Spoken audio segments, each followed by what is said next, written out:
minimum wage worker can afford a 2-bedroom rental, a report says. Now, when I grew up, I was taught in school about FDR. And I was taught about that he had made a deal with the American people that if you're willing to work 40 hours a week, you shouldn't be poor. If you're willing to work 40 hours a week, which you're contributing to our economy, then you should be able to have a decent life. That was the deal. They used to have a saying, chicken in every pot and a car in every garage, right? Mm-hmm. That was the saying from back. So I learned this, and that was like the deal. That was the social contract between our government and the people. You're willing to work, we'll make sure you have a decent living. Well, that's gone now. You can work 80 hours a week, and you still can't afford it. You can't afford a decent life. So this is from Inside. It says there's not a single state, county, or metropolitan area in the entire United States where a full-time worker earning the federal minimum wage of $7.25 an hour can afford a modest 2-bedroom apartment. That's where we are. The NLIHC found U.S. workers need to earn $22.10 an hour to afford a modest 2-bedroom rental. That's about 3 times the federal minimum wage. So you'd have to have 3 people working full time just to afford one 2-bedroom apartment. So the national minimum wage is $7.25. This is what you would need, according to CNN, to actually afford a 2-bedroom apartment. So, and why do they say, well, Jimmy, why a 2-bedroom? Because it used to be you could have a wife and a kid if you're willing to work 40 hours a week. You know, I'll go back to when I was a kid. There was a show on the air called All in the Family. And it starred Rob Reiner and Carol O'Connor. Carol O'Connor was Archie Bunker. Archie Bunker lived in New York City, in the city. He owned his own home, and he had a kid who he sent to college. And his kid's husband lived with them while he went to college. He was able to support the whole house, his wife, his kid going to college, and his son-in-law. He was able to support the whole house and own the house. And you know what he did for a living? You know what Archie Bunker did for a living? He drove a forklift. That's what he did. He worked on a loading dock. That was his job. That was a lot of people's job. And he was able to live the American dream. He was able to own his own house, send his kid to college, and take a vacation. And see a doctor when he got sick. That was back in the 70s. That's what the country used to be like. One income was able to own a house in New York fucking City. One income of a loading dock worker could buy a house in New York. If you're willing to work 40 hours a week, you could have a life in the United States. That is over. That is over. Workers' productivity used to be tied to their pay. So as your production went up, you got more pay. That stopped in 1980. That's over. So workers kept being more, our economy keeps being more productive. We keep producing more GDP. Workers pay flat. They're not sharing in the growth of the economy or in the profits that they generate. Of the 10 most expensive metropolitan counties, 8 are in California. 1 is in New York and 1 is in Hawaii. So here's the most expensive states. Hawaii's at the top. You need to make $36 an hour to afford a 2-bedroom apartment in Hawaii. $36 an hour. And I've heard their homeless population's exploding now, right, Steph? Have you heard that? I've heard that. $36 an hour you have to make to be able to afford a 2-bedroom apartment in Hawaii. $34 an hour in the District of Columbia. You know why it's so expensive? Because that's where a lot of defense contractors live. All the lobbyists live. That's why. California, you need to make $32 an hour. And we just want to talk about we've mentioned this before, but if you're a teacher in California, say in San Francisco, you got to be busting. You can't if you're a teacher in San Francisco, you can't afford to live in that city. So you have to live outside the city. It'll take you an hour or two to get to work every day. You have to bus them in. You have to bus in the people that teach your kids from the poor part of the county. Not even the city, the county. And the same will go for New York.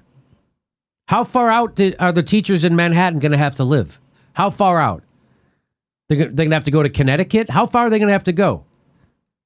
New Jersey? How far are they going to have to go? New York, you have to make $30 an hour to afford a 2-bedroom. Maryland, $29. Massachusetts, $28. New Jersey, $28. Washington State, $26 an hour. Connecticut, $24 an hour. Alaska, $24 an hour because they got that oil money. Everybody's got that oil money up in Alaska. They got that socialism going on up there in Alaska. Even though they vote Republican, they got that oil socialism happening. According to the report, a worker earning a minimum wage would have to work 99 hours a week all year long to afford a 1-bedroom home. So you say, well, Jimmy, why a 2-bedroom? What about a 1-bedroom? All right. They'd have to work 99 hours a week all year long to afford a 1-bedroom. How about that?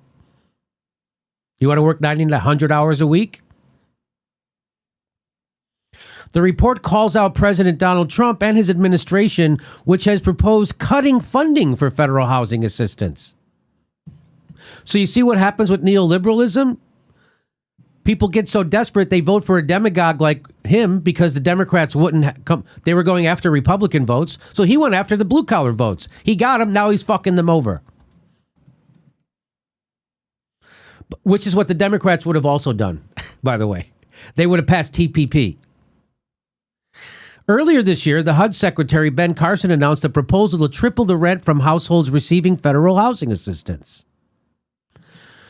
And they were going to require them to pay 35% of their gross income in rent instead of the current requirement of 30%.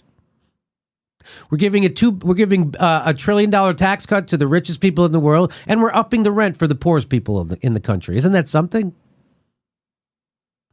We need a revolution, Bernie. We don't need someone incrementally trying to change the Democratic Party. We need a revolution.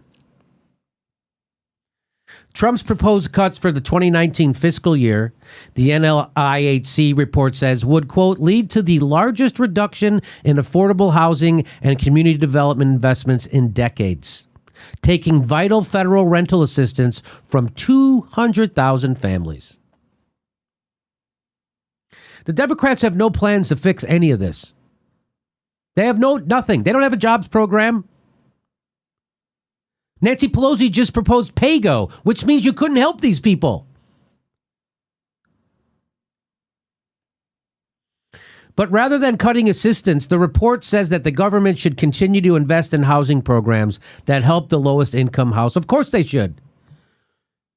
Imagine if this was another country. Imagine if there was a country called Dystopia. And in that country, it was the richest country in the whole world. Richer than the United States, this country Dystopia. And then you went and visited there and you realized they lock up more people than any other country in private prisons. And then you realize 30 million of their people don't even have health care. And you realize half their country's poor or low income. The richest country in the world, Dystopia. And then the government keeps screwing them over harder, and they keep spending all their money on bombs to kill other people and none of their money on helping their own people. 64% of Dystopia couldn't afford a $1,000 emergency in the richest country in the world. Also, what would you say? You would say, wow, that's a fucked up country. That's a failed system. Why don't they change their system? That's what you would say. But in America, since we don't have any countries to the east or west of us, as an example, we go, well, we just can't have nice things. We can't have redistribution we can't have social programs like the rest of the world. We can't have a prison population that resembles our population. We can't have 3 or 4 parties. We can't have anything. So I'm sorry, Steph. I just wanted to talk about dystopia. Your dystopia place. There's also a rise in suicide rate right now. Right now, suicides are exploding. It's not just Anthony Bourdain or that Kate Spade. It's not just rich people. Well, how many, Jesus Christ, the PTSD these soldiers come back with. But we need more war. I ran over a dog with my car one time, and I still, it fucks me up. Hard. Not a little. Not like I have twinges. Like, it really messes me up. I can't imagine if I had to kill someone, what that would do to me. Remember they did a study, all those guys who go to war, they didn't shoot their guns? They don't shoot their guns? Anyway, so I wanted to go, so that's where we are. So you're right, we don't need a $15 minimum wage. We need a minimum wage tied to inflation. Why isn't it? And every time a minimum wage is put on the ballot, it's a winner for Democrats. Just like putting gay marriage on the ballot was a winner for Republicans, putting the minimum wage on the ballot, big winner. That's how Claire McCaskill got elected her first time. I'm pretty sure the minimum wage was on the ballot. Double check me on that fact, but. So we still are called far left because we advocate for things that are embraced by the majority of Americans. The majority of Americans are for single payer.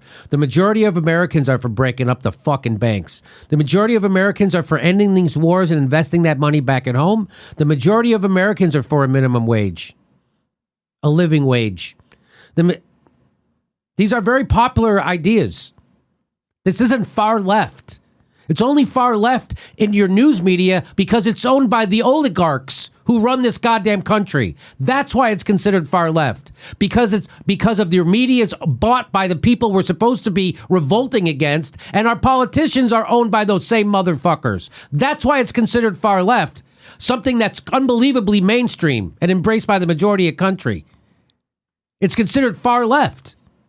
Why? Because our whole culture's fucking bought and paid for by corrupt oligarchs.